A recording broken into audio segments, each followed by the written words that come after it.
Hello friends. अगर आपने मेरे चैनल को अभी तक सब्सक्राइब नहीं किया है तो तुरंत करो, क्या कर रहे हो। और इस चैनल को लाइक एंड शेयर जरूर करना। दादी का पोता कहीं विदेश में पढ़ता है।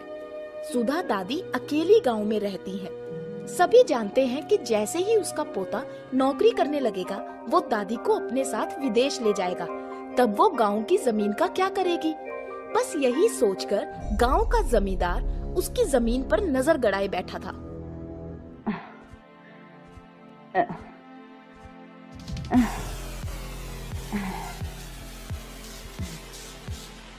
सुधा दादी, क्यों इतनी मेहनत करती हो? जब तक तुम्हारा पोता विदेश में नौकरी पर नहीं लग जाता, आओ मेरे घर रहो, खाओ पियो मस्त रहो और ये घर और जमीन मेरे नाम कर दो। मैंने कितनी बार कहा है तुमसे, ये नहीं हो सकता। क्यों नहीं हो सकता? आखिर तुम्हारा पोता यहाँ खेती नहीं करेगा, ना इस घर में रहेगा, ना तुम्हें रहने देगा, तो क्या करोगी इस घर और जमीन का? मुझे दे दो। कहा ना, नहीं, जा यहाँ से। देख बुढ़िया, जब तक इज्जत से मांग रहा हूं दे दे, वरना छीन लूंगा तो। 2 दिन का समय देता हूं तुम्हें। अगर 2 दिन में घर और जमीन दोनों 50,000 में मुझे नहीं दिए तो 2 दिन बाद मुफ्त में ले लूंगा। अरे देखकर नहीं चल सकता क्या? इतना सा गट्ठर लेकर फिसल गया। मुझे कह रहा था, खुद देख के चल रहा था ना, फिर कैसे फिसल गया? पता नहीं कैसे भाई, यहाँ कुछ फिसलन सी लग रही है।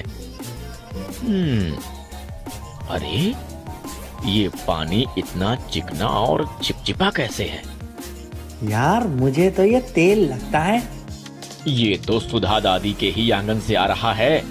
सुधा दादी, सुधा दादी, अरे दादी, तेल इतना महंगा है और आपने इतना सारा तेल फेंक दिया। मैं इतना तेल कहाँ से लाऊंगी बेटा? मेरे घर में तो खाने के लिए भी मुश्किल से तेल रहता है। अरे तो फिर इतना तेल आया कहाँ से? तेल है और सवेरे से इसे मेरे आंगन के बीचों बीच से बहता देख मैं सोच रही हूँ कि पानी बह रहा है। बधाई हो दादी, मुझे तो लगता है आपकी जमीन से तेल निकल रहा है। क्या?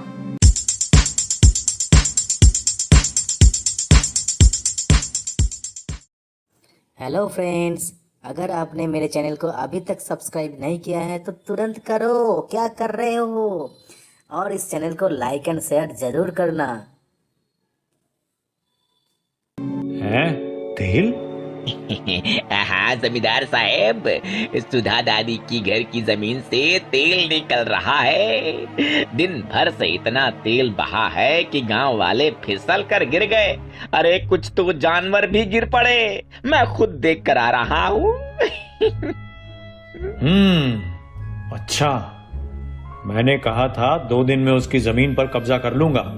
लगता है कल ही कब्जा करना पड़ेगा। और दूसरे दिन जमींदार अपने आदमी के साथ सुधा दादी के यहाँ पहुँचता है तो देखता है आंगन के बीचों बीच से तेल निकल रहा है। पास ही खड़ा एक नौजवान सुधा दादी से बात कर रहा है।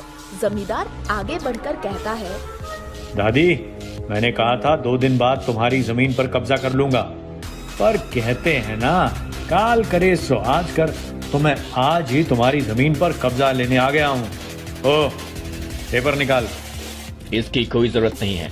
इनकी जमीन से तेल निकला है और जिस जमीन से भी तेल निकलता है उस पर सरकार का कब्जा हो जाता है। अरे ऐसे कैसे हो जाता है? जमीन हमारे गांव की है और मैं यहाँ का जमींदार हूँ। ये गांव इस देश का है और ये देश सरकार का है। फिर सरकार फ्री में जमीन पर कब्जा नहीं कर रही है, पैसे दे रही है।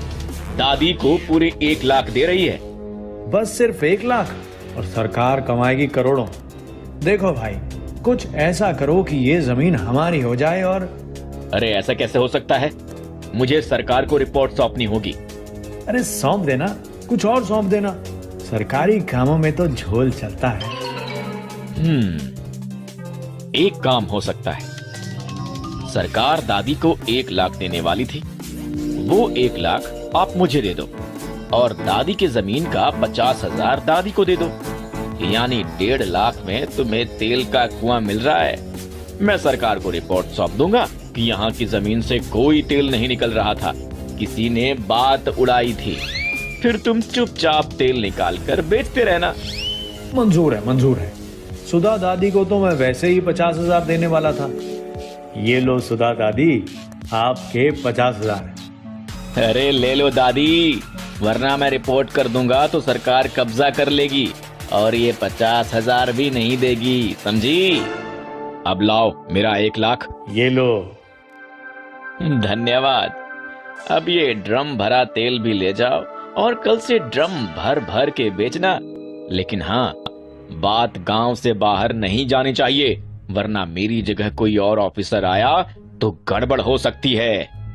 वो आप टेंशन मत लीजिए, समझिए अब ये तेल का कुआं चारों तरफ से ढक जाएगा। Okay boss, goodbye. नमस्ते दादी। ए भाई, ये ड्रम मेरे घर पहुंचा देना और दूसरा ड्रम लगा देना। कल से करोड़पति बनने की शुरुआत। हाँ, खुशी में तो आज पूरी रात नींद नहीं आएगी मुझे। मगर दूसरे दिन जब जमींदार अपने आदमी के साथ वहाँ पहुँचता है तो उसे पता चलता है कि सुधा दादी के आंगन से कोई भी तेल नहीं निकल रहा है। हैं? तेल नहीं निकल रहा? ऐसे कैसे हो सकता है? मालिक, मैं सवेरे से खड़ा हूँ कि अब तेल निकले, लेकिन ये तेल निकल ही नहीं रहा। अरे ऐसे कैसे नहीं निकल रहा? कभी कभी कुएं में पानी नीचे चला जाता है, तो तेल क्यों नहीं नीचे जा सकता? खुदाई करो, पता चलेगा। जमींदार साहिब, यहाँ तो कोई पाइप है। पाइप? अरे ये ड्रम कैसा है? अरे जमींदार साहब, ड्रम में तो तेल है। लगता है इसी ड्रम का तेल पाइप से दादी के आंगन में निकल रहा था और हम समझे कि जमीन से निकल रहा है। इसका मतलब वो नौजवान हमें बेवकूफ बना गया। ए बुढ़िया, जो 50,000 उसने तुझे दिलवाए थे वो वापस कर। क्यों वापस करूं? अब तो ये जमीन तुम्हारी है। चुप। 50,000 में ऐसी कचरा जमीन नहीं चाहिए मुझे। 50 वापस कर, वरना। देती हूँ। और सुधा दादी जमींदार के 50,000 रुपए वापस कर देती है। रात को सुधा दादी घर पर सो रही है, तभी वही नौजवान खिड़की से कूदकर अंदर आता है। उसे देखते ही सुधा दादी गुस्सा करती है। तुम बेईमान कहीं के, तुम्हारी वजह से जमींदार मुझसे 50,000 वापस ले गया। अरे ले जाने दो दादी, आपकी जमीन तो आपके पास ही है। अब वो कभी भी आपकी जमीन पर कब्जा करने की कोशिश भी नहीं करेगा। और वो 50,000 रुपए ले गया, ले जाने दो। ये लो उसके बाकी के 1 लाख जो उसने मुझे दिए थे। जमीन भी आपकी और 1 लाख रुपया भी आपका। मैं समझी नहीं।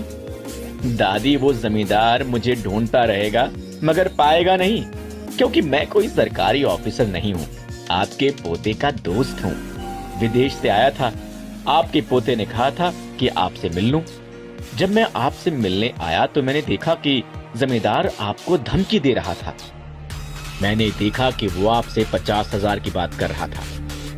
मैंने सोचा कि मैं उससे 1 लाख रुपए लेकर आपको दे दूंगा और आपकी जमीन भी आपकी ही रहेगी। वाह बेटा, आज तुमसे मैंने एक बात सीखी।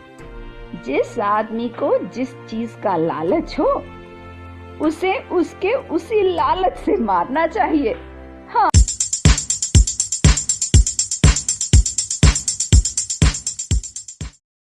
हेलो फ्रेंड्स, अगर आपने मेरे चैनल को अभी तक सब्सक्राइब नहीं किया है तो तुरंत करो, क्या कर रहे हो? और इस चैनल को लाइक एंड शेयर जरूर करना।